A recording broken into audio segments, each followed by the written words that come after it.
Oh, supportrices, supporters et fans de l'OL, bonjour à toutes, bonjour à tous, bienvenue sur ma chaîne OL pour le débrief. Bam, regardez, oui, le match d'hier, 26e journée, on recevait les Dogs de Lille au Groupama Stadium et on va regarder bien entendu les 3 points, le menu du jour, regardez, c'est là, suivez les mouches, c'est par ici, d'accord?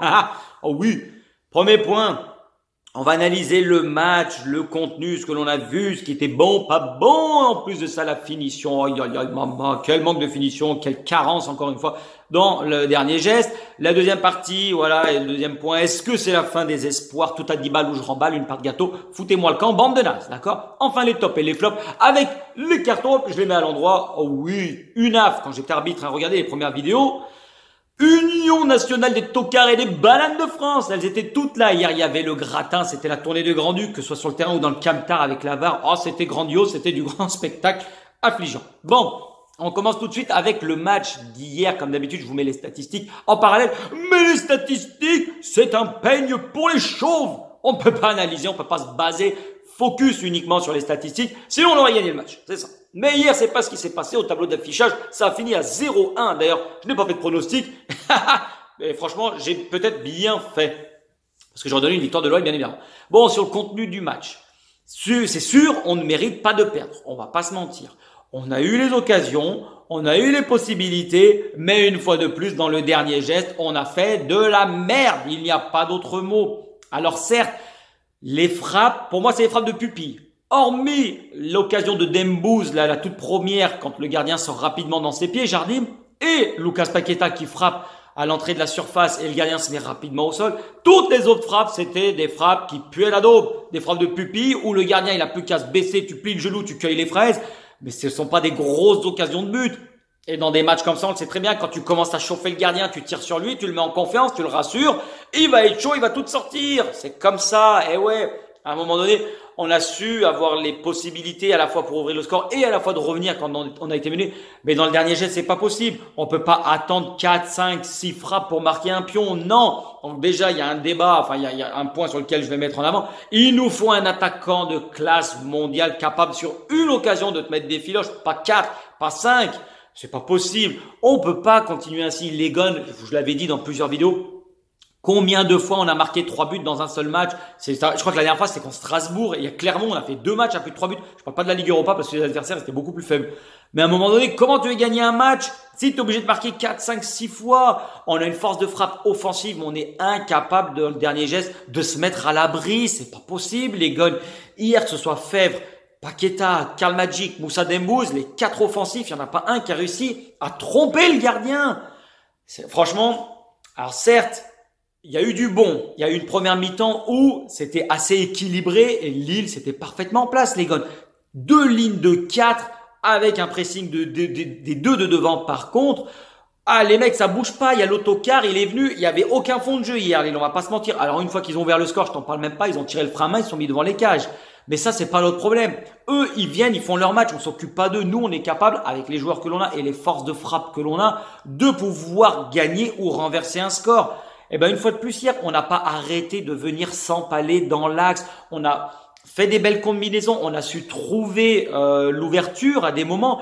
Mais ce sont des frappes. Il n'y a pas eu d'action placée plus que ça. Ce sont des frappes un peu, voilà, fort à la mot, ça part devant. Mais dans la construction, il y a eu des belles phases, mais il n'y a pas eu assez de contenu. Il n'y a pas assez eu de constance sur 90 minutes pour déséquilibrer un bloc comme Lille. Lille, sincèrement, c'est costaud. Renato Sanchez au milieu, c'est attention. Et en plus, il manquait Benjamin André. On aurait dû en profiter, mais non. Devant, ça va vite. Bamba, Ben Arfa. Eux, ils sont capables de rester bloc bas. Par contre, sur 4 joueurs, de remonter 70 mètres parce qu'ils ont le talent. Ils ont les joueurs assez vifs et techniques pour pouvoir remonter la balle. Donc, eux, qu'est-ce qu'ils font? Ils nous attendent.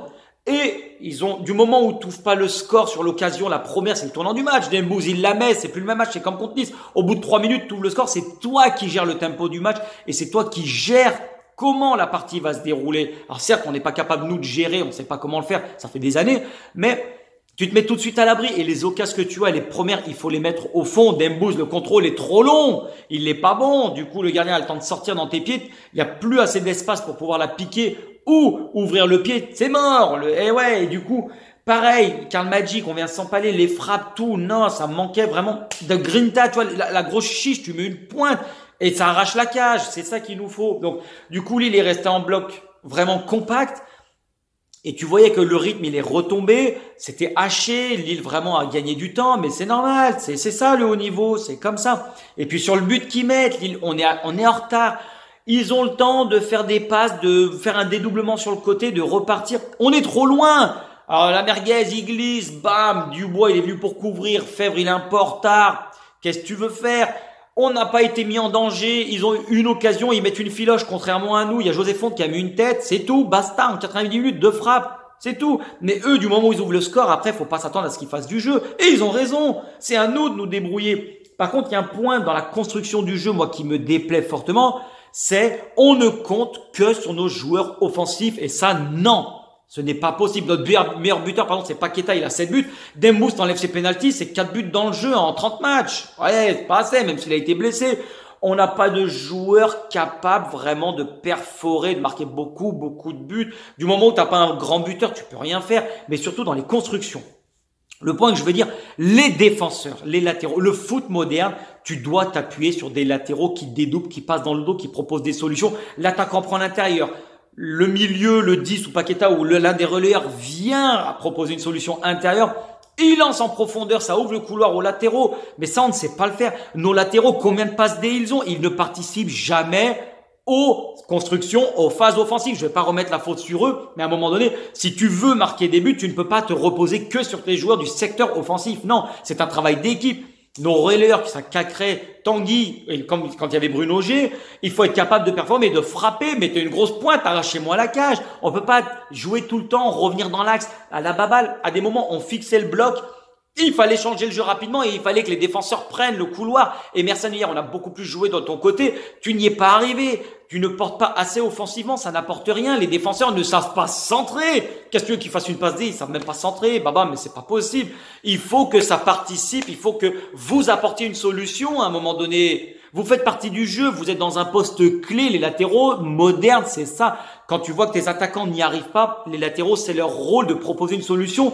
Et le bloc adverse, tu vas le déséquilibrer parce qu'ils ne s'attendent pas à ce que les latéraux soient là à des moments. Voilà, c'est ça le rôle. Eh ben nous, tu regardes les stats, toutes les équipes ont des latéraux qui font des passes D, qui participent. Et nous, non, c'est pas possible, les gars. À un moment donné, stop. Franchement, ça m'emmerde.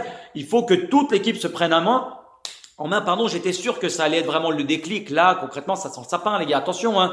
On va pas se mentir. Le coach garde le moral comme d'habitude, mais à un moment donné, il faut charbonner. C'est plus possible. Et j'en reviens à la décision. On va pas se cacher derrière, parce qu'avant de parler de la décision, n'oubliez pas les goals. Début de saison, on a eu des décisions contre. C'est sûr contre Paris, les cartons rouges qu'on a eus, qui n'étaient pas les buts qui ont été refusés. Ensuite, contre 3, pénalty très généreux. Contre Nice, pénalty généreux. À Lens, le pénalty sur Emerson pour le bras, on ne le siffle pas. Donc il y a eu du pour, il y a eu du contre. Ça s'équilibre, mais là, du coup, hier, la décision était contre. Par contre, il ne faut pas se cacher. La décision, elle arrive à la 85e minute. Qu'est-ce qui s'est passé pendant 84 minutes avant? C'est ça qu'il faut regarder. Donc, je veux bien qu'on se soit fait enfler. Turpin, tu n'es qu'une banane, une trompette. T'es un guignol, toi, avec ton camtar, mais foutez-moi le camp, on va s'auto-arbitrer, vous m'emmerdez, là. À quel moment Paqueta fait faute? À quel moment c'est à cause de Paqueta que le gardien frappe dans le sol, frappe à côté du ballon? Non. Son geste termine sur Paqueta, c'est normal, il arrive lancé, il vient contrer. Mais à aucun moment, c'est Lucas qui fait faute. Le but aurait dû être valable. Turpin, Tarek Bigleux, tu l'avais accordé, mais du moment où la VAR, ils te mettent un coup de pression, parce qu'on sait très bien comment ça se passe. Du moment où la VAR appelle l'arbitre, il change d'opinion, hein. Il change d'avis. Parce que derrière, il est noté, le gun, hein. Déjà que je sais même pas ce que tu fais en arbitre international, t'es censé être le meilleur. Tu es nul! Nul, tu es nul au cube! Fous-moi le camp et dégage de là. Tiens, d'ailleurs, je te mets un carton quand tu ne trouves pas une thune. Bam! Allez, dégage de là, fous-moi le camp. Mais les gars, faut pas se cacher derrière l'arbitrage, attention, hein. Parce que c'était à nous, même si tu prends un but, il y a une décision contre, on n'aurait jamais dû être à 0-1 à la 85e. D'accord? On finit sur ça. Deuxième partie. Les espoirs sont-ils terminés?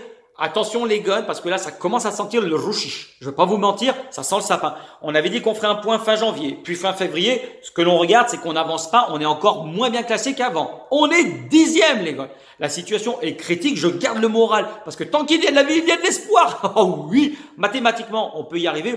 Par contre, quand je disais que nous, on va remonter au classement, que je sens que Nice, tout ce qui s'est passé, c'est vraiment révélateur. Même à Lens, le fait d'être revenu la semaine dernière. Tout ceci, les adversaires vont se rencontrer les uns les autres, oui, mais tout ceci dépend de nous. C'est si et seulement si on est capable, nous, de performer et de gagner. J'avais dit à domicile, il faut qu'on fasse un sans faute parce qu'à l'extérieur, on est trop nul et on est trop faiblard pour l'instant. Si là, on commence à perdre à domicile, c'est terminé, les gars, il n'y a plus d'espoir. Mais on va y croire parce qu'on sait jamais dans la vie, d'accord? Faites les pèlerinages à Lourdes, c'est au mois d'août, pour rappel, d'accord? Mais, à un moment donné, quand tu regardes la journée, Marseille, Nice, Nantes, Strasbourg, Monaco, on jouait Lille, personne n'a gagné. Les planètes étaient alignées pour faire une prestation, pour gagner et revenir. Là, tu gagnes hier, mais franchement, là, c'est l'épopée, c'est l'euphorie dans les grands de l'OL. Les Gones, ils auraient lâché les chevaux, mais là, à un moment donné, non, on n'avance pas, on patauge, ta gâtouille complet, les Gones, non. Franchement, moi, si c'est pour finir 5e, jouer la Coupe Banania, ça ne m'intéresse pas, les Gones, je vous le dis direct. Espérons que Nice gagne la Coupe de France. Ce qui fait s'ils finissent 3e, ça va libérer la 5e place pour l'Europa League et qu'on aille faire chercher la 5e place, ma foi. C'est la seule chose que l'on va jouer parce que là, le podium, ça commence à sentir le sapin, les gars, faut pas se mentir. Mais on va y croire. Par contre, mathématiquement, on avait une super belle possibilité. Le classement, je vous l'ai mis, bien entendu, mais à un moment donné, là, sincèrement, on va continuer à y croire, mais les Gones, ça sent le sapin. Je garde ma motivation et ma persévérance, comme d'habitude. Mais par contre, il faut rester objectif. Ça commence à sentir pas bon, d'accord? On fera les comptes à la fin de l'année, mais là, tu avais une occasion en or pour revenir, on ne l'a pas fait. Bon, voilà, c'est comme ça. Regardez, troisième partie, la compo, bam, et on finit sur ça, là, une minute 30, on va faire. Au niveau des notes, regardez celle que j'ai mise, je souhaitais mettre en avant le match de Romain Fèvre. Franchement, tu lui donnes le ballon, il percute, il a tenté, c'est dommage dans le dernier geste, mais je trouve que ce garçon est extrêmement intéressant dans le jeu, bravo. Il percute, il tente, il va de l'avant, franchement, chapeau mon gun, parce que ça fait extrêmement plaisir de voir un joueur percutant, ça change. Vraiment, très belle pioche, je pense qu'il a du ballon et il y a une belle continuité à faire. Lucas Paqueta, tu aurais mérité vraiment de marquer, c'est dommage. Parce que tu as tenté, tu n'as pas rechigné, à un moment donné, il y a une action défensive, Fèvre, dommage sur l'action, tu aurais dû être plus près au marquage. Bon, bref. Mais Paqueta, à un moment, il est revenu faible. Ils ont tous fait les efforts. Lucas, je t'ai vraiment apprécié dans le geste. Tu as joué juste, tu as gagné des duels, tu as porté l'équipe, tu as tout tenté. Tu aurais pu donner un caviar à Dembou s'il n'était pas assez lent dans son enchaînement. Tu aurais dû marquer si l'autre tocard, voilà, il avait mis ses lorgnons. À un moment donné, bravo, parce que là, j'ai vraiment aimé ton attitude. Lucas, bravo, tu mérites. Et c'est bon. Ça ne passera que par toi une belle saison, d'accord? En fait, voilà, les tops, ça ira très bien parce que le reste, bon, et à Loukeba derrière, il n'y a rien à dire, Dieu bénisse, il est bon.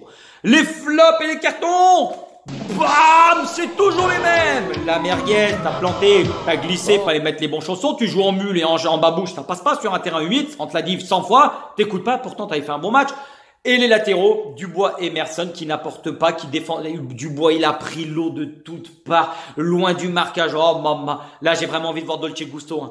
Ah, mettez-le moi pour un petit moment. Enrique, non, parce que Emerson, il a du ballon, mais je pense qu'il en manque de confiance. Il a la tête ailleurs, ça c'est sûr. Je sais pas ce qui se passe dans sa caboche, mais il va falloir remettre les pieds à l'endroit.